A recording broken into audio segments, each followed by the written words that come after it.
Fas'ın Kızıl şehrinden herkese selamlar, sevgiler dostlar. Nasılsınız? Umarım iyisinizdir, keyfiniz ve sağlığınız yerindedir. Şu an Marrakeş'teyim. Meşhur Cema El Fena meydanındayım arkadaşlar. Şu an burası birazcık sakin ama birkaç saat içerisinde burası acayip kalabalık olacak. Bulunduğumuz bu yerde çok fazla tezgah açılacak arkadaşlar. Amacım o tezgahları yakalamak ve başlıkta da gördüğünüz üzere Fas'ın yerel lezzetlerini denemek dostlar. Bu videoda hep birlikte Fas'ın yerel lezzetlerini göreceğiz. Deneyeceğim, sizler için yorumlayacağım, fiyatlarını göstereceğim. Bakalım Fas yemekleri nasıl? Şimdi tacini biliyoruz ama bunun dışında da bir sürü yemekleri var arkadaşlar. Sokak lezzetleri tezgahları açılacak buraya. Onu bekliyorum. Şu an için saat daha erken. 3'ü çeyrek geçiyor. Akşam 5'ten sonra açıyorlar. Bir dolaşalım istiyorum ama aynı zamanda sokak ve çarşıları da göstermek istiyorum sizlere bu videoda. Hem sokak yemekleri videosu olacak hem sokak pazarı videosu olacak. Umarım keyifle izlediğiniz bir video olur dostlar. Türkiye'nin lider su arıtma markası İhlas Avrosabilio'nun sponsorluğunda videomuz başlıyor. Musluktan suyu güvenli ve sağlıklı içmek istiyorsanız linki açıklamaya bıraktım. Oradan bakabilirsiniz dostlar. Hazırsanız Fas lezzet turumuz başlıyor. Türkiye'nin lider su arıtma markası Avrosabilion Unique sunar. I'm from Turkey. Türkiye, Yeah. İstanbul. Merhaba. İzmir, merhaba. Nasılsın? Sağ ol, sen nasılsın? Teşekkür ederim. İyiyim, çok iyiyim, sağ ol. Türkçeyi nerede öğrendin? Biraz. Biraz. Şu, Evet. az. Türkiye'ye mi gittin? Evet, Sevdin mi Türkiye'yi? çok. Nereye gittin? İstanbul, İstanbul. İzmir, Tell him Borsa. that I'm going to Ankara. I'm going to Ankara. Ankara'ya gideceksin. I'm going this month. Last Bu of the ay, month I will go. önümüzdeki ay Ankara'ya gidecekmiş. Ben İzmirliyim. Hı-hı. Sevdin mi İzmir'i? Evet, çok. I've been in Turkey 8 times. 8 times. Yeah. 8 kere. Yeah. Maşallah. And especially Istanbul. I like Istanbul too much, so that's why. So what do you think about Turkish people? How They're was your good. experience? Yeah, they're good. They're good. They are near to our culture. Yeah, exactly. People is like Morocco. And how about food? Amazing. Gözleme. Medye. Midye, Yeah. midye, yes. Evet. Also in here there is a meeting. Chai. Nice to meet you and You are welcome. very Your welcome in names? Morocco. Sahar Jihan. Yeah, we have Turkish name. Burak. Burak. Biz Burak. Okay. My name is a Turkish name. Ha. Seher. Sokaklar canlı arkadaşlar. Havada kapalı. Yağmur yağmaz diye ümit ediyorum. Yani hava durumunda yağmur gözükmüyor. Güneşin olmaması rahat gezmenize vesile oluyor. O yüzden şu an keyifliyim. Ayrı bir keyifliyim. Güneş çünkü yakıyor. Bayağı bir yıpratıyor insanı. Ama böyle çarşının içine daldığınız zaman şu an yapacağım gibi üzeri kapalı alanlar var. Orada rahat gezebiliyorsunuz. Akşama doğru da o meydanın oraya gittiğiniz zaman hava kararmaya yakın çok rahat bir şekilde keyif alarak çok da kendinizi yıpratmadan gezersiniz. Güzel bir denk geliş oldu. Türkiye'ye 8 kere gitmiş arkadaş. Yanındaki arkadaş da Ankara'ya gidecekmiş yakın zamanda. Umarım keyifli geçer seyahati. Burada çok seviyorlar arkadaşlar Türkiye'yi. Yani Türkiye'den geldim deyince böyle bir misafirperverlik görüyorsunuz. Keyif alacağınızı düşünüyorum açıkçası Fas'ta gezerken ama işte herkesin deneyimi farklı oluyor tabii ki. Ben elimden geldiğince kendi deneyimlerimi sizlere aktarıyorum. Henüz kahvaltı yapmadım, hiçbir şey yemedim. Şimdi ne yesem diye bakıyorum ya. Böyle kahvaltılık bir şeyler arıyorum. Dostlar, abilerimiz sokağı o kadar güzel kokutmuşlar ki bu tarz böyle sandviçler yapıyorlar. Etli, tavuklu, sosisli, domatesli, soğanlı karışık sandviçler yapıyorlar. Üzerine peynir falan da koyuyorlar. Valla bir tane yiyeceğim ya. Bir güzel koktu burnuma, o yüzden dayanamadım. Bir tane yiyeceğim. Oh, içi bayağı bol bol ha. İçi bayağı bol arkadaşlar, bakar mısınız? Tavuğu, eti, sosisi, her şeyi karıştırıyorlar. Böyle bir sandviç yapıyorlar. 15 dirhem. Ara sokaklarda görebiliyorsunuz böyle tezgahlarda. Zaten girdiğiniz zaman sokağa burnunuza kokular gelmeye başlıyor. Fena değil tadı. Domatesli, soğanlı olması güzel bir lezzet katmış. Marrakeş'te sokak pazarı kültürü oldukça fazla arkadaşlar ve gördüğünüz üzere bayağı bir tezgah atmışlar sokağa. İnsanlar bir şekilde ekmeğini kazanmaya çalışıyor. Çeşit çeşit şeyler satıyorlar. Bir şekilde hayatlarını geçindirmeye çalışıyorlar. Bunun dışında Afrika'nın çeşitli yerlerinden buraya gelip böyle elde tezgah, saat satar, gözlük satar, başka bir şey satar vesaire. Bu şekilde elinde bir tezgah olup insanlara bir şeyler satıp hayatını geçindirmeye çalışan göçmenler de var. Belli başlı tezgahlar gördüm, böyle tütsüler vesaireler yakmışlar bu abi gibi. Bazılarında çok ilginç şeyler vardı. Böyle hayvan kafası falan gördüm. Aklıma direkt Bolivya geldi. Çünkü Bolivya'da büyü kültürü vardı. Orada büyücüler vardı. Bruha deniyordu o büyücülere. Ben hatta tanışmıştım bir tane büyücüyle. Videoyu hatırlayanlar o ablayı gözünün önüne getirdiler hemen. Çok tatlı bir ablaydı. O anlatmıştı bana bir şeyler. Direkt aklıma o geldi. Hani kara büyü, normal büyü vesaire bilmem ne, şans getiren şeyler. Bunlara inanıyorlar arkadaşlar. Dünyanın her yerinde inanıyorlar. O yüzden burada da belki öyle bir durum vardır. O yüzden o tarz şeyler satıyorlardır böyle seyyar tezgahlarda diye düşündüm. Ama sebebini tabii ki de bilmiyorum. Çarşının içine girdim ama aslında bir tane kafe arıyorum kendime. Meydanı böyle tepeden görebilirsek orada güzel bir çay içelim istiyorum. Ama ve lakin terse doğru yürüyor gibi hissettim. Abimiz de yolu kapatmış sağ olsun. Vay. Burada güveçte etli kemikli nohut yemeği görüyoruz arkadaşlar. Paça mı o? Onu çok anlamadım ya. Değişik bir kısım. Aynen değişik bir kısmı. Çok çözemedim onu. Dostlar bir tane kafe buldum kendime şimdi. Bakın Cema El Fena Meydanı hemen karşımızda kaldı. Birazcık uzak kaldık çünkü meydanın çevresinde aslında birkaç tane kafe var. Meydanı güzel gören kafeler de var. Ama ve lakin yer bulmak çok büyük sıkıntı. Genellikle dolu oluyor masalar. Benim gördüğüm manzara bu şekilde. Kafe sakin. Burada müzik yok. Kafamı rahat dinlerim diye buraya geldim arkadaşlar. Sizlere buradaki rooftop kültürünü göstermek istiyorum. Genelde kafeler çatılarını, teraslarını turistlere açıyorlar. Mesela karşıda görüyoruz birkaç tane yer. Gelen turistlerin de ilk tercihi doğal olarak teraslar oluyor. Manzarayı izlemek için, biraz daha böyle havadar oturmak için, rahat oturmak için. Çünkü siz normal kafenin önünde olan masalara vesaire oturduğunuz zaman mutlaka yanınıza biri geliyor, bir şeyler satmaya çalışıyor vesaire. Böyle şeyler yaşandığı için turistler genellikle böyle yukarılara çıkıyor. Diyor ki hem manzarayı izleyeyim hem biraz kafam rahat oturayım. Fas'ta çay bir kültür arkadaşlar. Bizde nasıl çay kültürü varsa Fas'ta da çay kültürü var ama burada naneli çay kültürü var. Siz bir kafeye gittiğinizde bir sipariş verdiğinizde, nane çayı istediğinizde şu tarz böyle demliklerle gelecek arkadaşlar. Yanında da böyle ufak bardaklar getirecekler. Bu tarz bardaklarda çay içiyorlar. Abimiz getirdi, güzel şovunu yaptı ama istedim ki sizlere bu şovu ben yapayım. Şimdi geldi tamam mı çayımız arkadaşlar? Taze nane yaprakları var içerisinde. Onu demliyorlar. Güzel bir nane çayı oluyor. Gayet sağlıklı. Ben daha önceden içtim. Dilerseniz böyle şeker de getiriyorlar yanında. Şeker de kullanabilirsiniz ama şekersiz de gayet lezzetli bir tadı oluyor. Şimdi sunumu biraz bizden farklı ama asıl doldurma şekli çok ilginç geldi bana. Hep bunu denemek istemiştim Fas'a gelmeden önce. Şöyle ufak bardağı bir yere önce sabitliyorlar. Ben görün diye elimde tutmak istiyorum. Başlıyorlar koymaya, tamam mı? Ve gitgide yükseliyor. Çaydanlık gitgide yükseliyor. Köpük oluşuyor bardakta. O köpüğü oluşturmalarının sebebi de daha lezzetli olduğuna inanıyorlar çayın o şekilde. Böyle bir köpük oluşuyor. Tabii ben birkaç kere böyle doldur boşalt yaptım. Abimiz de birkaç kere böyle bardağı doldur boşalt yaptı. Gayet güzel bir dem oluştu. Oh, çok güzel kokuyor. O kadar güzel kokuyor ki nane çayı var ya ve iyi geliyor mideye. Gayet güzel. Yani birazcık böyle acı bir tat oluyor ama içtikçe alışıyorsunuz buna. O yüzden şeker getiriyorlar. Ya da benim gibi ne yaparsınız? Hemen Fas'ın sevilen tatlılarından şöyle aslında böyle değişik kurabiyeler. Bunları çayın yanında tüketiyorlarmış arkadaşlar. Çeşitli kurabiyeler, bundan söyledim. Bu kurabiye 45 dirhem. Böyle 4 tane farklı kurabiye koymuş. 45 dirhem.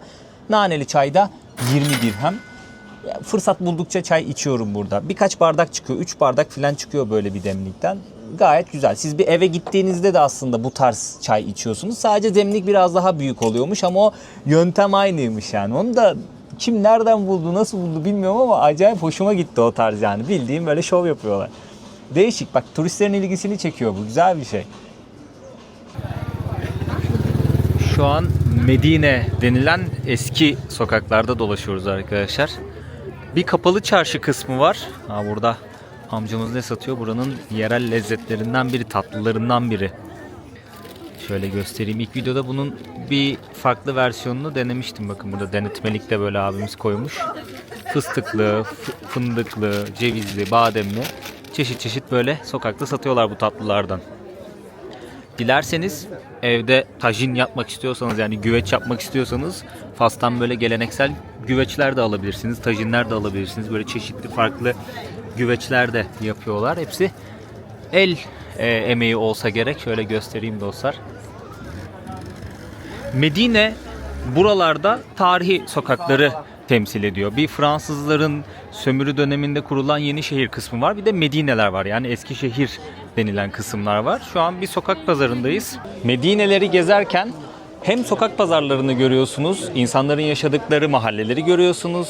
Bizdeki kapalı çarşı gibi turistik çarşıları görüyorsunuz. Mesela şu an kapalı çarşının içerisine doğru giriyorum ben arkadaşlar. Gezmesi gayet keyifli çünkü içerisi rengarenk. Tam olarak böyle turistlerin ilgisini çekecek şekilde her şeyi yerleştirmişler. Bütün ürünleri, malzemeleri. O yüzden gezerken böyle odak noktanız sürekli bir yerlerde oluyor. Gezmesi keyifli oluyor ve inanılmaz bir yer burası. Gerçekten labirent gibi. Tam anlamıyla bir labirentte geziyoruz aslında. Dilerseniz böyle haritadan bir yol da takip edebilirsiniz ama önerim kaybolmanız. Tamamen kaybolun, kendi kafanıza göre gezin dolaşın. Yani siz nereye istiyorsanız, ayaklarınız sizi nereye götürüyorsa oraya gidin. Mesela burada bir kalabalık var, hemen sola gireceğim. Şöyle geçelim.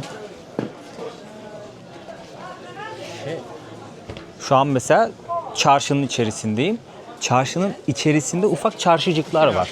Böyle bir kapı görüyorsunuz, tamam mı, bunun gibi. Hemen üzerinde şey yazıyor, böyle ufak çarşı olarak. Abi bir şeyler diyor, kafamı karıştırdı ya. Fransızca konuşuyorlar burada ikinci dil olarak. O kadar galip bir dil ki Fransızca. Biri bir şey söyleyince bütün odağım dağılıyor. O kapıların içerisine girdiğiniz zaman farklı ufak bir pazar yerine girmiş oluyorsunuz aslında. Kapalı veyahut da açık pazar yeri. Çarşı pazar gezmeyi sevenleriniz varsa bayılacak buraya. Gerçekten bayılacak. Ama bir şey alacaksanız %100 pazarlık yapıyorsunuz. Yani pazarlığı eksik etmiyorsunuz. Herkes uyarıyor çünkü ve iyi pazarlık yapmanız lazım. Çok yüksekten açıyorlar fiyatları.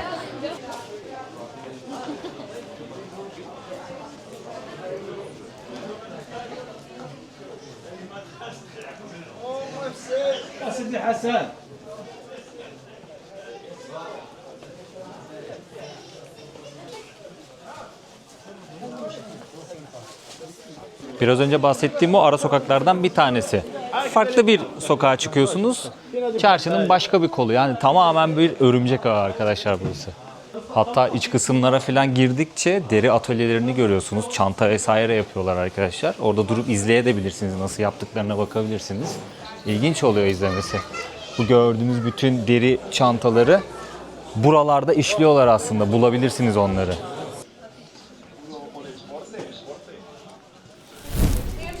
Dostlar, Fas'a gelip de güveç yememek olmaz. Şöyle sizlere göstermek istiyorum. Baharatlarla bezenmiş kemikli et güveç söyledim kendime. Çok güzel ve eski bir restorana geldim. Kardeşim hemen getirdi böyle güveci. Tabağa servis etti. Şöyle tekrardan göstereceğim tabağımı. Bayağı lezzetli gözüküyor. Üzerine bayağı bir baharat serpmişler. Burada farklı baharatlar kullanıyorlar. Bazıları böyle bize hafif geliyor. Bazıları ağız tadımıza uygun geliyor. Ekmek birazcık bayat gibi ya da sert bir ekmek. Bakayım, bu da aynı. Tadını çok merak ediyorum. Sadece bu var dedi abi. Yani bunu getirebilirim dedi. O, hatırlıyorsanız bir önceki videoda farklı çeşitli tajinler saymıştım size. Güveçler saymıştım. Buna tanji diyorlar. Tam olarak farkını bilmiyorum. İkisi de güveç yemeği. Bizde sadece şu an bu var dedi abi. Dedim tamam, bunu da yeriz. Hiç fark etmez kardeşim. Sen getir. Hemen şöyle tadına bakalım. Bayağı da böyle löp löp et. Acaba kaç gram bilmiyorum. Bayağı da bir gram et var şeyde, güveçte. Hemen ekmeğimize şöyle batıralım. Gayet otantik, güzel bir restorana benziyor burası.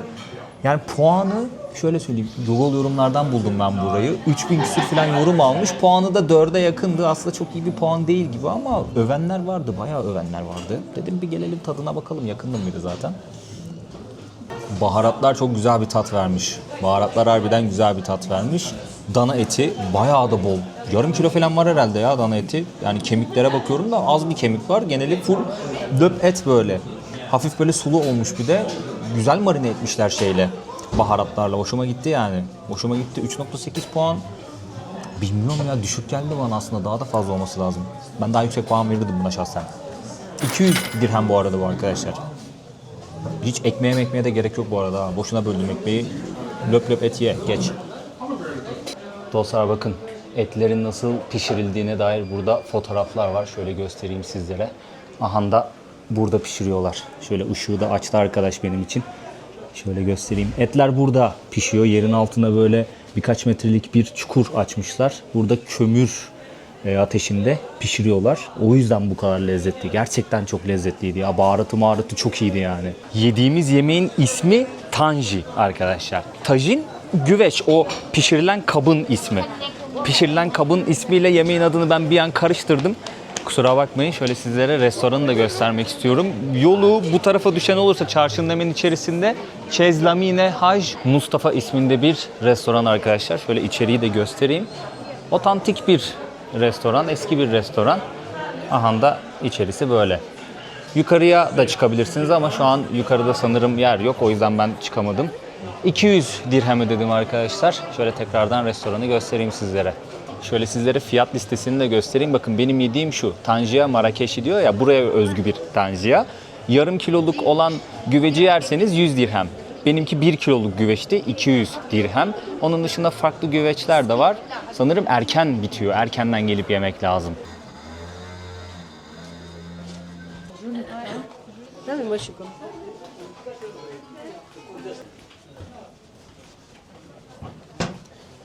Fas'a geldiğimden beri hava sıcak olduğu için aşırı su içiyorum arkadaşlar. Farklı markaların sularını aldım hep böyle. Daha hiçbiri beni lezzet olarak tatmin etmedi. Aranızda mutlaka Fas'a gelenler vardır dostlar. Yani içtiği suları yorumlarsa çok sevinirim. Ben mi garip tat alıyorum yoksa gerçekten böyle bir durum mu var?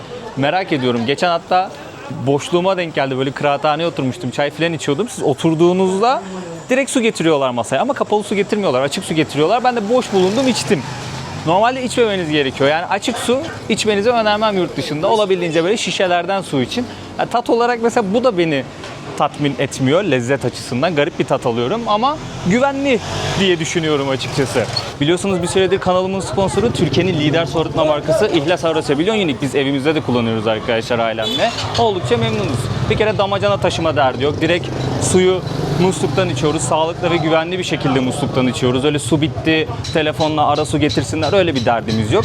Yaygın bir servis ağı var. O yüzden herhangi bir sorumuz olduğunda direkt ulaşabiliyoruz ekiplere. Amerikan Hijyen Vakfı onaylı NSF belgesine sahip cihazlar. Bu oldukça önemli çünkü suyu arıtırken faydalı olan mineralleri tamamen yok etmiyor İhlas Aura Sebilyon Unique arıtma cihazı. O yüzden bu bizim için önemli arkadaşlar. Sağlıklı ve güvenli bir şekilde su içmemizi sağlıyor. Açıklamaya ben linki bıraktım. Sizler de oradan kontrol edebilirsiniz. Oradan isterseniz sipariş verebilirsiniz. Fas'a gelenler bu su olayını yorumlarda bana belirtirse çok sevinirim. Yani belki benim ağzım tat almıyordur burada, bilmiyorum yani. Garip bir baharat kültürü de var burada bizden farklı olarak. Onun da etkisi olabilir. Merak ettim. Gerçekten merak ettim yani ama sulardan yani hiç tat almıyorum. Su içesim gelmiyor. Öyle söyleyeyim ben size.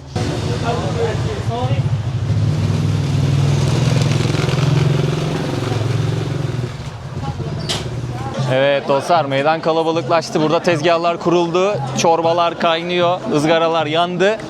Güzel kokular gelmeye başladı. Şöyle göstereyim sizlere.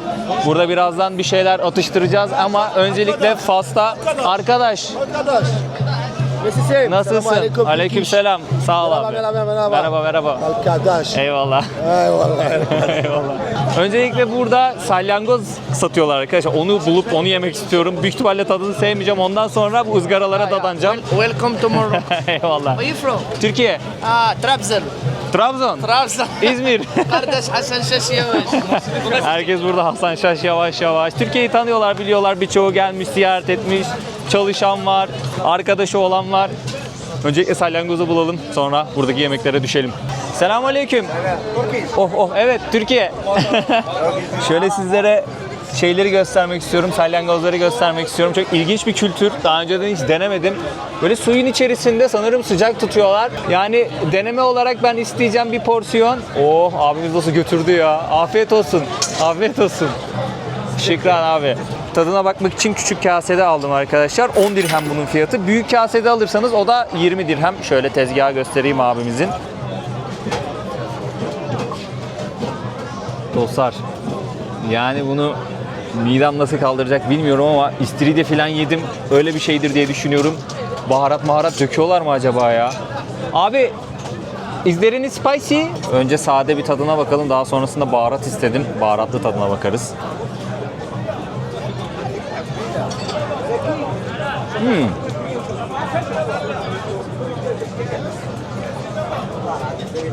Tahmin ettiğim kadar kötü değil. tahmin ettiğim kadar kötü değil. Garip bir tadı var. Bir kere salyangoz olduğunu bildiğiniz için bir mideniz bulanıyor arkadaşlar. Ama tahmin ettiğiniz kadar kötü bir şey değil.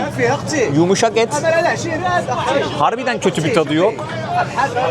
Ama hiçbir şeyle eşleyemem bunun tadını. Biraz böyle haşlanmış yumurta yiyor gibi oluyorsunuz. Bak, onunla eşleyebilirim azıcık. Canlı değil deme ya. Değildir herhalde, o kadar pişiriyorlar. Ya yiyecek başka bir şey kalmadı da bunu mu yiyorsunuz be kardeşim ya? Gerçekten yani. Tamam, deneyim olsun diye tadıyoruz da bu da yenmez ya.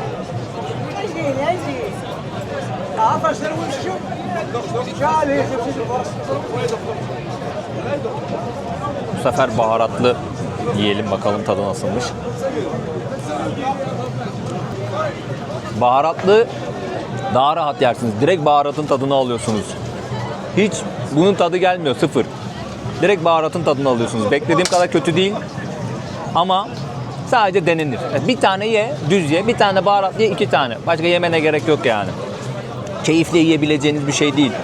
Şu kadarcık hayvanı da yemeyiverin yani. Hani kıtlık döneminde olursanız anlarım. Bak, onu deneyimlemedim, o yüzden yargılamam ama şu an hiç gerek yok abi. Tajin diye bir şey var. Onu yiyin. Dün bir abiyle tanışmıştım. Karnım toktu, dedim ki yarın geleceğim. Söz veriyorum, sen de yiyeceğim. 100 numaradaydı kendisi. Kendisini geldim buldum. Şöyle sizlere tezgah göstermek istiyorum. Çeşit çeşit burada etler var arkadaşlar. Kuzu eti, dana eti, tavuk eti. Şöyle göstereyim. Şiş, bildiğiniz şiş, çöp şiş. Burada böyle biberler, köfteler, sosisler vesaireler var. Hamburger köftesi, patlıcanlar. Tekrardan biber görüyorsunuz. Orada deniz ürünleri var. Kalamar, karides ve balık var arkadaşlar. Burada salatalar var. Şöyle pirinç de koyuyorlar salatalara. Bu değişik bir kültür, bak buna ilk defa Fas'ta denk geldim. Tabaklara böyle salataların yanında pirinç de ekliyorlar. Ben şimdi buradan kendime tavuk, kuzu eti ve dana eti karışık şiş söyledim arkadaşlar. Burada hemen hızlı bir şekilde kızartıyorlar. Bir de sebzeli kuskus söyledim ben. Geldiğimden beri Fas'a hiç kuskus yemedim. Bakın burada tajin de yapıyorlar. Şöyle göstereyim sizlere. El Fena Meydanı'nda bu tarz böyle çadırlar kurmuşlar. Herkesin burada kendi böyle tezgahı var. Burada ızgarasını yapıyor, yemeğini yapıyor, tajinini yapıyor. Müşterileri de çekiyorlar yani. Şuradan böyle bir yürüyün. Tüm tezgahlar size salça olacaktır. Gel burada ye vesaire vesaire. Size şey yapacaktır. Kendi dükkanında çekmeye çalışacaktır yani. Hatta şöyle kamerayı sabitleyip fiyatları da göstereyim. Oturur oturmaz bir ekmek getirdiler. Ve şöyle acı olduğunu düşündüğüm bir sos getirdiler arkadaşlar. Aslında burada çok acı yemiyorlar. Yani bir ayarı var bunun. Denemenizi tavsiye ederim. Mesela ben ne söyledim? Kuskus söyledim bir tane, tamam mı? Kuskus genelde 30 dirhemle 90 dirhem arasında. Ben sebzeli söylediğim için 30 dirhem benim kuskusum ama en pahalı kuskus böyle etli metli kraliyet kuskusu diyor. 90 dirhem. Ortalama 40-50 dirheme yiyebiliyorsunuz burada bir şeyler. Şöyle bir menüye göz atınca harbiden 40-50 dirheme bir şey yiyebiliyorsunuz. Karışık şey söyledim ben. Ne denir ona? Izgara söyledim. Kaç? 40 dirhem arkadaşlar. 40 dirhem. 5 tane çöp şiş var. Onun dışında balık bir şeyler var. Yani menüdeki en pahalı şey 120 dirhem. O da 12 dolar falan bir şey yapıyor. Ama ortalama 50 dirhem, 60 dirhem diyeyim ben size. İçecekte 70 dirheme, 80 dirheme maksimum çıkarsınız yani. Öyle daha fazla ödeyeceğinizi düşünmüyorum. Menülerde şöyle arkada yazıyor, hem İngilizce hem Fransızca hem Arapça. İçecekle hadi bilemedin 100 dirhem diyeyim yani. O da fazla söylüyorum ben size.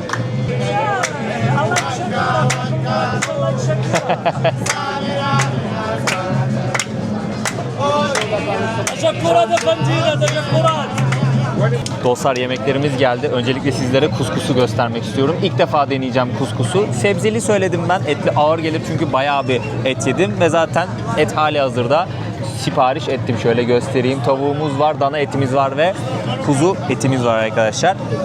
Kuskus Cuma günleri yenen geleneksel bir aile yemeğiymiş Fas'ta. İlk defa deneyeceğim. Ne var? Kabak var, havuç var ve patates var içerisinde. Pirinç gibi duruyor ama pirinç değil bu arada. Bildiğim kadarıyla irmiği böyle buharda haşlıyorlar, o şekilde yapıyorlar. Yani şu an turistik bir bölgede olduğumuz için kuskusu bulabiliyoruz her yerde. Ama mesela aileler Cuma günü yiyormuş. Genelde hep böyle söylediler bana. Ama turistik bölgelerde bulabilirsiniz. İlk bunu deneyelim. Sebze müthiş bir şey ya. Gerçekten sebze mükemmel bir şey. Et yoruyor insanı. Gerçekten seviyorum eti ama yoruyor insanı. Lezzetli bu arada. Şundan da bir deneyelim. Kişnişle harmanlamışlar. Artık alıştım. Yemin ediyorum artık alıştım. Hiç sorgulamıyorum. Koyuyorlar mı koymuyorlar mı hiç sorgulamıyorum. Burada yiyorlar kişniş. Sevmiyorsanız mutlaka sorun. Dostlar bakın burada kelle paça da yapıyorlar. Şöyle göstereyim. Seviliyor burada bayağı. Merhaba abi. Merhaba. Kifak. Şüve şüve. 3-5 kelime Arapçam var. Hepsini saydırıyorum. Tanjiya. Bak burada güveçte yapıyorlar işte arkadaşlar. İçinde bu var. Sosu filan. Safran da var mı içinde abi? Safran? Safran da var galiba. Rengi ondan böyle. Bilmiyorum. Ama lezzetli. Harbiden çok lezzetli yani. Thank you. He's like. Eyvallah. Eyvallah. Videoyu beğenmeyi unutmayın dostlar. Türkiye. I like killa pacha, Morocco You like- killa pacha. Follow me, look. Follow me. Kelle paçayı gösterecek. Biz hadi gidelim. Videoyu beğenmeyi unutmayın. Abone olmayı unutmayın. Bir de yorum bekliyorum arkadaşlar. En sevdiğiniz yemeği yazın lütfen. Kelle paça. Kelle paça. Hadi burada da çekelim kelle paçayı. This one Moroccan killa pacha, but in Moroccan name, baulu. Baulu. Baulu, we have the Baulu. tongue Bak and the abimiz coverage. orada hazırlıyor şeye koyuyor. Burada dil de var. Şöyle göstereyim sizlere. This one, the sheep's head and the lamb, the head. And Tamam koyun var, keçi var, kuzu var. Ne ararsanız var. Zeytin de var arkadaşlar. Allah hafif, Zeytin. Tamam. Kemun. Ha bunu da sen safran. Bu da baharat. Kullandıkları baharat. Kurdistan, baş marka hada. Morocco baş Speaking marka. Kurdish? Not Kurdish in your country. Morocco Berber. Morocco. Berber. Ha. He's Berber. Abimiz berberi. He's Berber. Berberi. Abimiz berberi. Berber. Together. Tamam hepsi berberi arkadaşlar. No, me half. Half half. Father Berber, my mother Arabic. Next one. I have the shish kebab. Oh. I have the tagine. I have the kifta. I have the lamb soup. I have barbecue. I have air conditioned place. Air condition place. Buranın adeti. Sizi çekerler, bir dükkanı gezdirirler, yemekleri anlatırlar ve tekrardan geri gelecek misin diye sizden söz alırlar ama dedim ben yani yedim kardeş kusura bakma valla. Geleyim çekeyim, senin güzel hatırın için geleyim çekeyim ama acayip yemek yedim bugün ya, bayağı yemek yedim. Bak berberiler burada Mağrip olarak adlandırıyor kendi ülkelerini Faslılar. Yani en batıda anlamında, güneşin battığı yer anlamında. Berberiler var. Aslında onların ana vatanı diyebiliriz Berberiler ve Araplar. Zamanında Araplar buraya gelince karışmışlar, akrabalık kurmuşlar, aile kurmuşlar. Şimdi karışık Berberiler de var, Araplar da var, karışanlar da var, melezler. Beraber burada yaşıyorlar arkadaşlar. Değişik bir kültür. Looks very nice. Thank you abi. Where from? Türkiye. Türkiye, selam aleyküm kardeşim. Selam aleyküm. Aleykümselam abi. Teşekkür ederim kardeşim. İstanbul, Ankara, İzmir. İzmir. Oh maşallah İzmir. Eyvallah abi Yeah. sağ ol. Eyvallah abi. Arkadaş. Dostlar kendime sıkma portakal suyu aldım. Burada çeşit çeşit meyveler görüyorsunuz. Tropikal meyveler de var. Çeşit çeşit meyveler var. Kardeşimiz burada abimizle birlikte sıkma meyve suyu. Şöyle göstereyim bak 48 numara. Bak diyor ki su koymuyorum diyor. Ondan sonra buz koymuyorum diyor. En iyisi benim diyor bak. En iyisi benim diyor. Karpuza bir de fes giydirmiş. Bunu ilk defa gördüm bak. Çeşit çeşit meyveleri var arkadaşlar. Burada sıkma meyve suyu yapıyorlar. Fiyatlar da hemen burada. Şöyle plastikte alırsanız 20 dirhem. Bardakta ufak içerseniz 10 dirhem. Her yerde görebiliyorsunuz. Şöyle göstereyim bak. Burada tezgahlar var. Hemen yan tarafta tezgahlar var. İleride var. Her yerde var arkadaşlar. Her yerde bu meyve sularını bulabiliyorsunuz. Marrakeş'teki en sevdiğim olaylardan bir tanesi. Hem fiyatı uygun hem de sağlıklı sıkma meyve suyu içiyorsunuz. Gerçi sağlıklı diyemeyeceğim ya. Bu şeker deposu. Baktığınız zaman sağlıklı değil. Şimdi meyveyi yeseniz bu kadar yiyemeyeceğinize göre burada sıkıyor. Almanız gerekenden daha fazla şeker depoluyor vücudunuz. O da aslında zararlı. Sağlıklı lafını geri alıyorum. Ama iyi gidiyor ya. Şeyden sonra, yemeklerden sonra çok iyi gidiyor. Bura birazcık gürültülü. Çünkü müzik yapıyorlar. Turistlerden bu şekilde para kazanıyorlar arkadaşlar. Dans ediyorlar yerel kıyafetlerle filan. Video çektiğinizi görüyor ya bir tanesi aralarından. Geliyor hemen yanınıza 200, 300, 400 dirhem artık ne koparabilirse. Onlar da yüksek rakamlar. Tabii yüksekten açıyor daha sonrasında ne koparabilirse. Sistem böyle işliyor burada. En beğendiğiniz, ilginizi en çok çeken yemek hangisi? Onu yazarsanız çok sevinirim. Fiyatlar konusunda ne düşünüyorsunuz? Pahalı mı, ucuz mu? Bunu yazarsanız çok sevinirim. Bir yandan sizlere şöyle meydanı da göstermek istiyorum. Gündüz çok fazla kalabalık olmuyor. Yine belli başlı bir grup görürsünüz ama asıl kalabalık akşam arkadaşlar. Asıl kalabalık akşam. Bir önceki videoyu izlerseniz çok daha detaylı bilgi veriyorum burası hakkında. Hem bu videoyu beğenip yorum atarsanız çok sevinirim, hem de o videoyu beğenip yorum atarsanız çok sevinirim. Bu şekilde Fas serimiz öne çıkar ve Fas'ı merak edenler, buraya gelmek isteyenler bu videolarla karşılaşır, plan program yapar, bilgilenir, bir şeyler öğrenir ve kanalımı bu şekilde ben de büyütme şansına sahip olabilirim arkadaşlar. Elimden tek gelen bu, yani sizlere beğenmenizi ve yorum atmanızı, eşinize, dostunuza paylaşmanızı söylemek ve tabii kanalıma abone olarak destek olabilirsiniz. Herhangi bir ücreti yok. Destek olmanıza gerek yok dostlar. Bu şekilde beni desteklemeniz yeterli. Bu videoluk bu kadar olsun. Kendinize çok iyi bakın. Bir sonraki videoda görüşmek üzere diyeyim. Hoşçakalın. Türkiye'nin lider su arıtma markası Aura Sebilon Unique sundu.